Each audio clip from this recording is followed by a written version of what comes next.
Hello everyone, welcome to the economics class. आज हम आपको इस वीडियो में क्लास 10th का third chapter money and credit बताएंगे। देखिए, मनी एंड क्रेडिट बड़े इंटरेस्टिंग चैप्टर है। इसमें आप क्या समझेंगे, मनी के कॉन्सेप्ट क्या होते हैं, मनी कहाँ से आया था, different evaluation of money, types of money, है ना। आप इसमें बहुत सारे कॉन्सेप्ट्स हैं जो आप मनी एंड क्रेडिट से रिलेटेड आप पढ़ेंगे। तो आज हम आपको इस वीडियो में बताते हैं कि मनी क्या होता है। देखिए, अगर हम आपको बताएं मनी क्या है, तो मनी की डेफिनेशन हमने बहुत सारी लिखी हैं, उसमें से आप कोई से भी पढ़ सकते हैं। Money of paying, means of paying for something और बाई समथिंग। मनी क्या है? एक मीडियम है, एक मीडियम ऑफ एक्सचेंज है। Is a something generally accepted as a medium of exchange, measure of value and mean of payment. इसको हम क्या बोलते हैं? मनी बोलते हैं। Money is use to be make payment for the certain goods and services. जैसे हम हमारे डेली लाइफ में हमें बहुत सारी चीज़ें चाहिए होती हैं, हमें अपनी नीड्स को फुलफिल करना होता है, तो हम उसको किस तरह से एक्सचेंज करेंगे? मनी के माध्यम से ही हम उसको खरीद पाएंगे, ठीक है, या बेच पाएंगे। Because money is accepted all over the universe और दी वर्ल्ड, ठीक है। तो मनी की डेफिनेशन हमने आपको बताई, mean of paying for something और buying something. You can say money is in simple word is a medium of exchange. Money is what money does. Money is generally accepted as a medium of exchange, a measure of value और the mean of payment. ये हमने क्या बताया आपको? Different definitions बताई। तो अगर हम बात करते हैं in real life, the money use a span of very large part of the our daily life. You can see easily able to identify various several transactions involving money in any single day. आपको पता होगा कि without money so many activities होती हैं which is called non economic activities and economic activities. In our daily life so many activities has been take place by the people, है ना। तो economic activities जो पैसे से रिलेटेड खरीदना बेचना होता है, नॉन इकोनॉमिक एक्टिविटीज़ जो जिनके पीछे इंटेंशन नहीं होता है पैसा कमाना, है ना, उसको हम नॉन इकोनॉमिक एक्टिविटीज़ बोलते हैं। तो देखिए, अगर हम बात बताएं आपको, in many of these transaction goods are being bought and sold with the use money, ठीक है। बहुत सारी चीज़ें खरीदी बेची जाती हैं, किसके माध्यम से? मनी के माध्यम से। The sum of these transaction services are being exchange with the money. For example, for some there might not be actual transfer of money taking place now but a promise to pay money later. कुछ transactions credit भी होती हैं, है ना। आप क्या करते हो? आज के टर्म्स में आप खरीदना बेचना कर रहे हो, मगर you make a promise to the other person to pay in a future, है ना। आप बाद में उनको पैसे देते हो, तो ये क्या होता है? क्रेडिट में बेचना होता है ना, या खरीदना होता है, क्रेडिट में खरीदना होता है। तो ये सारी चीज़ें हैं, कैसे चलता है, क्या है इसके अंदर, हम ये आपको बताएंगे इस चैप्टर के अंदर। ओके, अब हम आपको बताएंगे इवैल्यूएशन ऑफ मनी। देखिए, मनी कहाँ से आया, कैसे आया मनी? तो मनी के पीछे जो है आपका, सबसे पहले कमोडिटी मनी। सबसे पहले क्या यूज हुआ था? कमोडिटी मनी हुआ था। कमोडिटी मनी क्या होता है? It is also called of barter system where the goods exchange for the goods, है ना। C2C मार्केट भी बोला जाता है। उसके बाद आपका मेटेलिक मनी आया। मेटेलिक मनी में आपका कॉइन्स, गोल्ड, सिल्वर, है ना, इस तरह के आपके आ जाते थे, प्रीशियस स्टोन्स वगैरह आते थे, उनके थ्रू क्या होता था? एक्सचेंज किया जाते थे गुड्स वगैरह, ठीक है। उसके बाद पेपर मनी आया। पेपर मनी में आपको दिखता है नोट्स वगैरह, पेपर नोट्स वगैरह, करेंसी आ गई। क्रेडिट मनी आया, फिर इलेक्ट्रॉनिक मनी आया जो आजकल अब चल रहा है, ठीक है।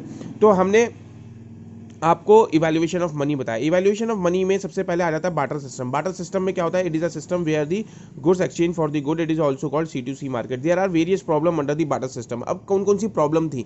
वही प्रॉब्लम क्या हुआ? मनी के आने से क्या हुआ?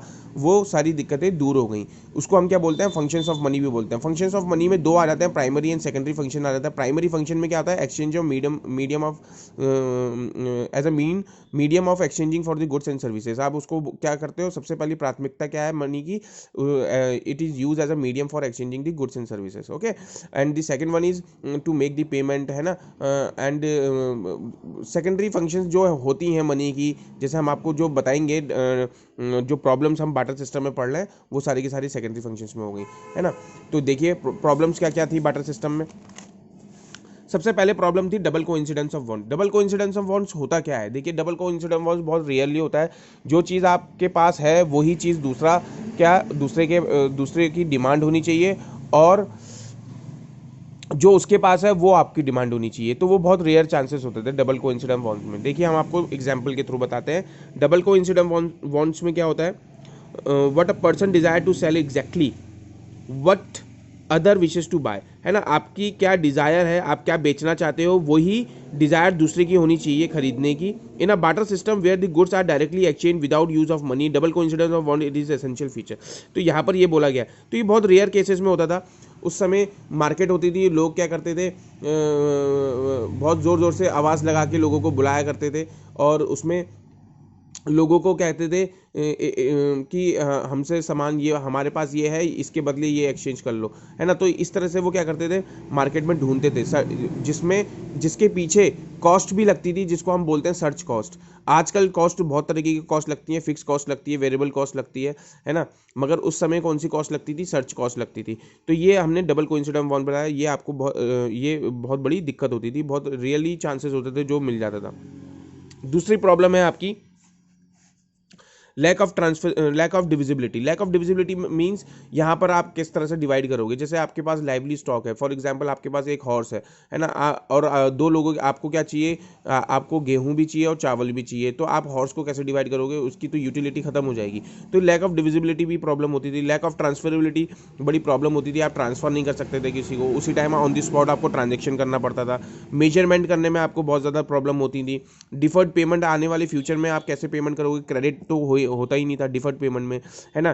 ट्रांसफर, आप ये भी कह सकते हो कि ट्रांसफरेबिलिटी में अगर आपको आपका घर आपका क्या है दिल्ली में है और आपका घर उत्तराखंड में है, तो आप उससे ये नहीं कहोगे कि मुझे आप दिल्ली का घर दे दीजिए और आप मेरा उत्तराखंड में जो घर है वो ले लीजिए, एक्सचेंज कर लीजिए। तो इस तरह से it can not be possible, but all these can be possible with the help of money, है ना। आप इन सब मनी के आने से ये सारी जो दिक्कतें थी वो दूर हो गई, वो हमने ये जो प्रॉब्लम्स थी वो सारी की सारी सॉल्व कर दी हैं with the help of money. तो यहाँ पर ये बोला गया है the production of large and the very costly goods are not be feasible to be produce on that time.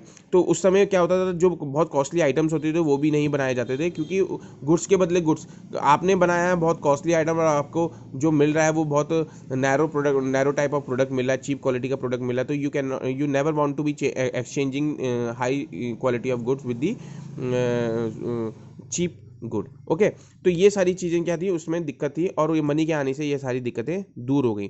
मगर बार्टर सिस्टम की कमियां ही नहीं, जबकि उसकी कुछ अच्छाइयां भी थी। अच्छाइयां क्या क्या थी, देखिए हम बताते हैं आपको अच्छाइयां क्या क्या थी।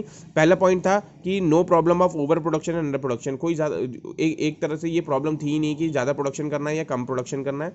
दूसरा था डिस्क्रिमिनेशन नहीं था, रिच और पीपल के बीच में भेदभाव नहीं था, इक्वलिटी थी, है ना। लिविंग स्टैंडर्ड सबका सेम था, है ना। दूसरा बोल सकते हो इकोनॉमिक फ्लक्चुएशन नहीं था हमारी इकोनॉमी में। जब पैसा ही नहीं था तो फ्लक्चुएशंस होने की कोई वजह हो ही नहीं सकती है। It is very simple type of system. दूसरा ये कह सकते हैं कि फीलिंग ऑफ ब्रदरहुड। उस समय लोगों की एक क्या था, भाईचारा था, अपने दूसरों की हेल्प करने का, है ना। इस तरह से क्या थे इसके बेनिफिट्स भी थे। पर्सनल नेचुरल रिसोर्स, जो पर्सनल रिसोर्सेज थे और नेचुरल रिसोर्सेज थे, उनका अच्छे से इस्तेमाल भी किया जा रहा था। तो ये हमने कुछ बेनिफिट्स भी पढ़े किसके, बार्टर सिस्टम के। आपको पता होना चाहिए बार्टर सिस्टम के क्या बेनिफिट्स, एडवांटेजेस हैं और फेवरेबल पॉइंट्स हैं। ये हमने क्या पढ़े थे, इसकी लिमिटेशंस पढ़ी थी और लूप होल्स पढ़े थे। ओके, इसके बाद हम आपको बताते हैं नेक्स्ट पॉइंट। नेक्स्ट हम आपको बताते हैं types of money. Types of money में आपका आ जाता है fiat money, fiduciary money, token coin, electronic money, paper notes. देखिए फिएट मनी क्या होता है, fiat money is a legal tender money which is issued by the government, central government, है ना, and it is accepted by the whole universe. देखिए अब हम बताते हैं आपको फिएट मनी के अंदर क्या होता है। फिएट मनी के अंदर वो कॉइन्स हो गए, वो पेपर नोट हो गए जो गवर्नमेंट ने इशू किए, लीगल टेंडर मनी, जिनको सभी लोग को पारित मानना ही पड़ता है, which is impose by the everyone, है ना, हैज़ टू बी एक्सेप्टेड। जैसे कि हमने बोला, अब वो उसकी वैल्यू कब बनेगी, जब वो गवर्नर क्या करेगा, उसमें सिग्नेचर करेगा। जब तक गवर्नर के सिग्नेचर नहीं हो जाते हैं उसकी कोई वैल्यू नहीं है। फॉर एग्जांपल, इससे पहले जब 2000 नोट का 2000 नोट नहीं आया था, सर्कुलेट नहीं हुआ था मार्केट में, इकोनॉमी में, हमारी इंडियन इकोनॉमी में, तब तक उसकी कोई वैल्यू नहीं थी, ना कोई उसको जानता था, पहचानता था, है ना। जब सरकार ने कहा, जब सरकार और गवर्नर के उसमें सिग्नेचर हुए, जब सरकार ने उसको लीगली उसको इशूड किया, तभी लोगों ने उसको एक्सेप्ट किया। तो ये सारी चीज़ें हम बताते हैं फिएट मनी में, है ना। और आपको ये भी पता होना चाहिए कि मनी कौन इशू करता है, आरबीआई इशू करता है। पेपर करेंसी नोट वगैरह कौन करता है, आरबीआई। तो इसमें सबसे पहले आपको बता देते हैं, कॉइन्स एंड 1 रुपी नोट वो मिनिस्ट्री ऑफ फाइनेंस इशू करता है, issued by ministry of finance issue करते हैं, ठीक है। एंड पेपर नोट कौन इशू करता है? इशूड बाय सेंट्रल बैंक, जिसको हम क्या बोलते हैं? आरबीआई भी बोलते हैं। ठीक है, ये आपको पता होना चाहिए। ये भी पता होना चाहिए कि हमारी करेंसी देश की कहाँ कहाँ पे छपती है ना, और किस तरह से उसकी डिमांड की जाती है, वो आप बाद में पढ़ेंगे इकोनॉमिक्स में 12th क्लास में जब आप आएंगे। तो हम आपको इतना बता रहे हैं अभी फिएट मनी। फिड्यूशियरी मनी क्या होता है? फिड्यूशियरी मनी में एक मीडियम ऑफ एक्सचेंज जो कॉमनली एक्सेप्टेड कर लेते हैं दोनों पार्टीज़ में, बायर एंड सेलर में, उसको हम क्या बोलते हैं? फिड्यूशियरी मनी बोलते हैं। फॉर एग्जाम्पल जैसे कि चेक एक तरह से मीडियम ऑफ एक्सचेंज है, उसके बदले आप क्या कर सकते हो? चेक के बदले आप गुड्स एंड सर्विसेज खरीद सकते हो, वो बाद में उसको क्या हो जाएगा? कैश में कन्वर्ट हो जाएगा। तो ये एक तरह से ये फिड्यूशियरी मनी है। फॉर एग्जांपल आप commonly for buyer and seller क्या करता है? किसी भी माध्यम के थ्रू क्या कर सकते हैं? उसको गुड्स एंड सर्विसेज को एक्सचेंज कर सकते हैं, उसको हम फिड्यूशियरी मनी बोलते हैं।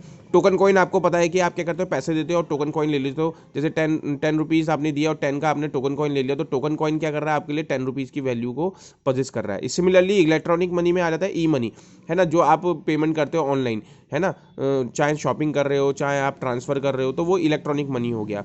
और बाकी आपको पेपर नोट्स हमने बता दिए हैं।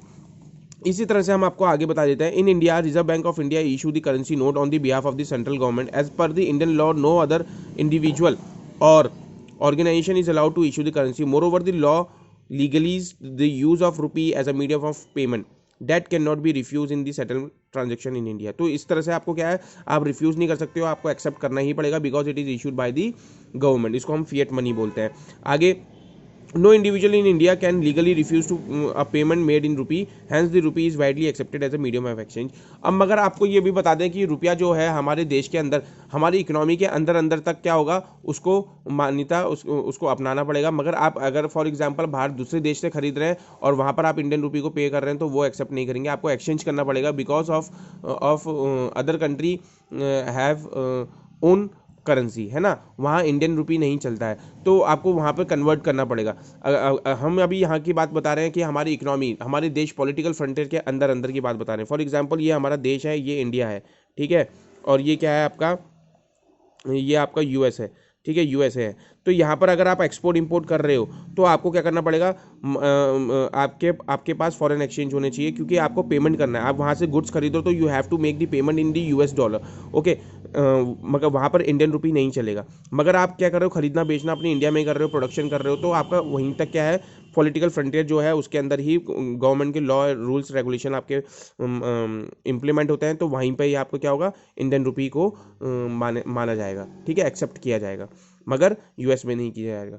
तो यहाँ पर ये आपको डिफरेंस बताया गया है, ठीक है, ये हमने आपको इतना बताया।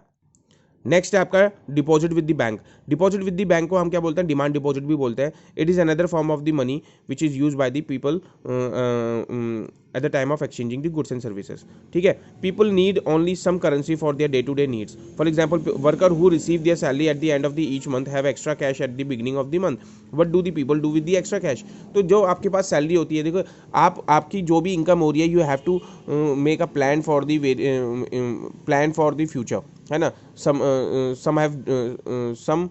some of the people dream to buy a car, है ना, so the people save the part of their income. तो हर किसी के अपने ड्रीम्स होते हैं, हर किसी के अपने एक्सपेंडिचर्स होते हैं लाइफ में, उसको मीट आउट करने के लिए, अनसर्टेनिटीज़ को मीट आउट करने के लिए कुछ ना कुछ पैसे को वो क्या करते हैं? सेव करके चलते हैं। और वो पैसा कहाँ सेव करते हैं?